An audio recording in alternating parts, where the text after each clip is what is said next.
All right, Tyler with Coast Motor Company again. We're going to go ahead and fire up the Lincoln.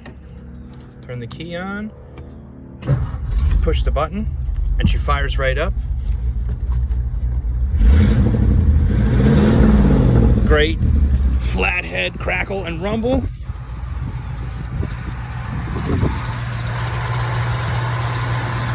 Very clean engine compartment. Correct engine. Runs fantastic.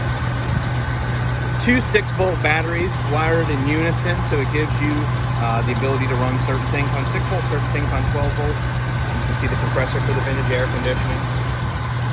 Very tidy, everything well done. The car runs and drives fantastic.